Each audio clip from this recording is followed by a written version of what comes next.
పట్టించుకోవట్లేదు. ఈరోజు ఒకే కుటుంబంలో పుట్టి ఎవడికి వాడికి సంబంధం లేకుండా సెల్ఫ్ కోసం బతుకుతున్నామండి మనం. నేను రక్షింపడ్డాను దేవుని కొరకు, నాకు తెలిసింది సత్యం, నేను వచ్చాను దేవుళ్ళలోనికి, నా కుటుంబీకులందరూ నా బంధువులందరూ రావాల్సిన అవసరం లేదని ఏ రోజన్నా మన వెనకున్న బంధువర్గం కొరకు పరుగులాట భారం మనకుంది చెప్పండి. సెల్ఫ్ సెల్ఫ్ సెల్ఫ్ ఎక్కడికక్కడ సెల్ఫ్, నేను బాగుంటే చాలు. ఈరోజు గొడవలేడు చెప్పినా నా లైఫ్లోకి మీరెవరు రావడానికి అంటున్నారు. సెల్ఫ్, మీరెవరు నా లైఫ్ నిర్ణయించడానికి సెల్ఫ్. ఎక్కువగా నా మీద నటించడానికి కేసు ఎట్టేస్తానేమనుకుంటున్నారు అంటున్నారు. కేసు ఎట్టేస్తారట అని అడుగుతున్నాను. అమ్మకి కూతురికి పడదు, కూతురికి అమ్మకి పడదు, కొడుక్కి నాన్నకి పడదు, ఎవరికి వేరకు బంధు లేదు, ఎవరు సెల్ఫ్ కోసం వాళ్ళు బతుకుతున్నారండి. దేవుడు నమ్ముకున్నా అన్న పేరే తప్ప నా నేల కోసం అన్నదమ్ములు చెప్పండి కొట్టుకు చచ్చిపోతారండి. నేడు రేపు యేసుక్రీస్తు వస్తే ప్రభువా నా కుటుంబీకులందరూ ఏమైపోతారు, నా కుటుంబీకులందరూ ఏమైపోతారు, నేను నిత్యత్వంలో ఉండి నా ప్రియులందరూ నరకంలో ఉంటే నాకంత హ్యాపీనెస్ ఉండదు ప్రభు అన్న థాట్స్ నీకు రావట్లేదా? ఒక సంవత్సరం కనబడకుండా మనం ఏదైనా ఊరు వెళ్తే, ఒక సంవత్సరం 2 సంవత్సరాలు కనబడకుండా ఏదైనా ఊరు వెళ్తే మన మైండ్స్ ఎలా ఉంటాయంటే, టాటా చెప్పేటప్పుడు నన్ను ట్రైనింగ్ పంపించారు ఇక్కడే, ట్రైనింగ్కి సంవత్సరం ట్రైనింగ్కి వెళ్ళాను. మా అమ్మ నాన్న అక్కడే వదిలేసాను, మా ఊళ్ళో అక్కడ వరకు రావద్దా, ఎందుకంటే ఇక్కడికి వస్తే మళ్ళీ ఆ వ్యాపారం అంతా నేను చూడలేదని అక్కడే వదిలేసాను. ఇక్కడికి వచ్చారండి, ఇక్కడే మేము బస్సులు ఎక్కాం, ఎస్పీ ఆఫీస్ ఉందిగా, ఆ ఎస్పీ ఆఫీస్లో బస్సులు ఎక్కువ, ఇక్కడి నుంచి మమ్మల్ని బస్సులు మీద ట్రైనింగ్ తీసుకెళ్తారు. ఆ రోజు మా బ్యాచ్లో వాళ్ళ కోసం వాళ్ళ పేరెంట్స్ ఏడుస్తున్న చూడాలండి. టయ్యాను తినరా, టయ్యాను తిను, పచ్చడెట్టానే జాడీలో పచ్చడెట్టానే, బయట తిరగకు ఎక్కువ, ఎండకాడ గ్లూకోజ్ తాగా, జాగ్రత్త నాన్న. ఆ రోజు ఒక ఉంటాడు, పేరు చెప్పాలండి, వాళ్ళ అమ్మకి బాగా ఇష్టం అనుకుంటాడు, కొంగసారి బిడ్డ అనుకుంటున్నాడు. కొంచెం మృదువుగా బతికిన బిడ్డలు ఉంటారు కదండి, ఆడు అలాగే ఉంటాడులేండి చూడడానికి, ఆడు ఫిజిక్ అదిని. వాళ్ళ అమ్మ ఇలా చేయి పెట్టింది, ఇలా పట్టుకున్నాడు, జాగ్రత్త నాన్న బస్సు కదులుతుంది, జాగ్రత్త నాన్న జాగ్రత్త నాన్న జాగ్రత్త నాన్న జాగ్రత్త. ఆడంతా ఎత్తైన మనిషి కూడా వాళ్ళ అమ్మని అలా వదిలి వెళ్ళిపోతున్నప్పుడు ఆడు ఏడుస్తూ అమ్మా అమ్మా వెళ్తున్నానమ్మా అని ఆడ సీట్లోకి ఆడపిల్ల ముఖం దించేసుకుని అలా ఏడుస్తుంటే మాకు ఏడుపు వచ్చింది. ఎందుకంటే వాళ్ళ అమ్మకి వాడికి ఉన్న బాండింగ్ అది. మీకు ఒక మాట నేను చెప్పనా, ఒక సంవత్సరం ట్రైనింగ్కి వెళ్ళడానికి ఎడబాటుకి మనం తట్టుకోలేకపోతున్నామే.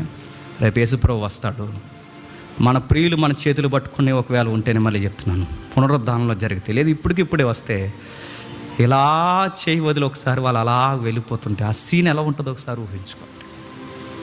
ఇది సంవత్సరం తర్వాత మళ్ళీ కలిసే ట్రైనింగ్ కాదండి, మళ్ళీ వాళ్ళ ముఖాలు మనకి కనపడవు. నేడో రేపో మన ఇంట్లో వాళ్ళు చచ్చిపోతే, నేడో రేపో మన ఇంట్లో వాళ్ళు చనిపోతే, వాళ్ళ నిత్యత్వానికి వెళ్ళకపోతే ఏంటి పరిస్థితి చెప్పండి? అగ్నిగుండగానికి ఆహుతి అయిపోతే ఏంటి పరిస్థితి చెప్పండి? నా ప్రియులు, నన్ను కన్నవారు, నా తోబుట్టువులు, నాలాగే రక్తం పంచుకు పుట్టినవారు, నా స్వజనులు, నా ప్రాంతంలో, నా ఈదుల వాళ్ళు, నా ప్రజలు, వీళ్ళందరూ ఏమైపోతారు? నన్ను చక్కగా పలకరించే వాళ్ళు వీళ్ళ నరకానికి పోతే ఏమైపోతారు రేపు? ఆ భారం ఉందంట ఆ తల్లికి. ఎవరికి చెప్పండి? రాహాబను వేశ్యకి.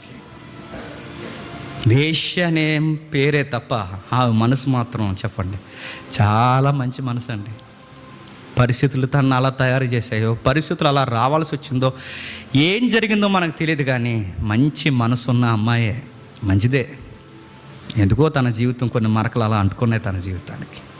నా తండ్రియు, నా తల్లియు, నా అన్నదమ్ములు, నా అక్కజండ్రులు, వారికి మళ్ళీ ఇది ఎక్స్ట్రీమ్, మళ్ళీ ఏంటట, వారికి కలుగున్నవారు, నాకు కలుగున్న వారందరూ ఏళ్ళు నా అన్నదమ్ములు, మళ్ళీ నా అన్నదమ్ములకు కూడా మళ్ళీ చుట్టాలు ఉంటారుగా, వాళ్ళు చూసారు లింక్ ఎలా పెడుతుందో.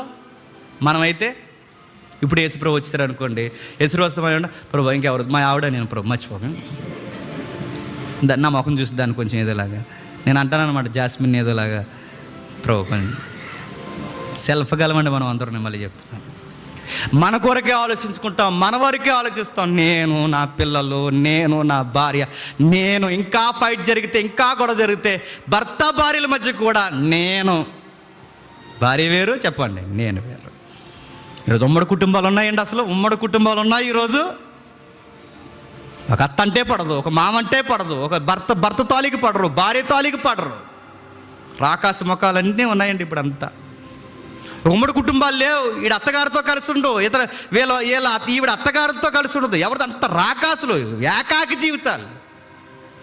ఆమె ఎలా కోరుకుంటుంది, సార్ నా సైడ్ మా పేరెంట్స్ని అందరూ రక్షించండి, అలాగే మా అన్నదమ్ముల సైడ్ కూడా ఇంకా పేరెంట్స్ ఉన్నారు, సైడ్ నుంచి కూడా వాళ్ళు రక్షించండి, మొత్తం సార్ వీళ్ళందరినీ కొంచెం ప్లీజ్ నేను హెల్ప్ చేశాను మర్చిపోకండి అంటే దేవుడు తన ప్రజల ద్వారా అంటున్నాడు, మర్చిపోమమ్మా, మేమెవరో తెలుసా, యెహోవా బిడ్డలం, మాట అంటే మాటే, అంతే. మాట అంటే మాటే. ఆయన పక్షమని నమ్మొచ్చిన ఏగులవాను గొంతులో ప్రాణం పోవాలి. అయినైతే నీకు చిన్న మాట చెప్తున్నావు, నీకో మాట చెప్తా, నువ్వు మాత్రం అది పాటించాలి. మీ వాళ్ళు ఎవరో మాకు తెలియదు, తెలుస్తుందా? ఆధార్ కార్డు లేవుగా, మరి మీ వాళ్ళు ఎవరో ఫైట్ చేస్తున్నప్పుడు ఆగరా, అరే ఎవరు తలికరు నువ్వు అంటావా? అనలేం. కత్తి అలగడ్డి పెట్టి చెప్పరా, రాహాబేవి నీకు అవ్వదు కదా అంటారా? అంత లేదు. ఎవరో తెలియదు కనుక నువ్వు మాకు భారం పెడతావు, నీకు ఇచ్చిన టెస్ట్ పెడుతున్నావు. ఆ టెస్ట్ ఏంటంటే, ఏ ఇంట్లో మాకు షెల్టర్ ఇచ్చావో సరిగ్గా మేము ఫైట్ చేసే టైంకి మీ వాళ్ళందరినీ ఆ ఇంట్లోకి వచ్చామని చెప్పు. సైన్ ఒకటి పెట్టు, ఒక ఎర్రని దారం కట్టు. తెలుగులో దారం అని ఉంది కానీ ఒక ఎర్రటి క్లాత్ ఒక ఎర్రగుండే గుడ్డ కట్టు. ఏ కిటికీలో దించామో ఆ కిటికీ మాకు బాగా గుర్తుంది, ఆ కిటికీలో దించేసాగా మమ్మల్ని. ఆ కిటికీకి నువ్వు ఆ ఎర్రగా ఉన్న ఆ క్లాత్ కట్టు. ఇలాంటి ఎరుపు క్లాత్ ఎప్పుడైతే కడతావో అది చూసి మీ ఇంట్లోకి ఎవరిని రాను. మా జోలికి వచ్చిన వారి సంగతి మేము చూసుకుంటాం, మీ జోలికి కూడా ఇంకెవరిని రాను.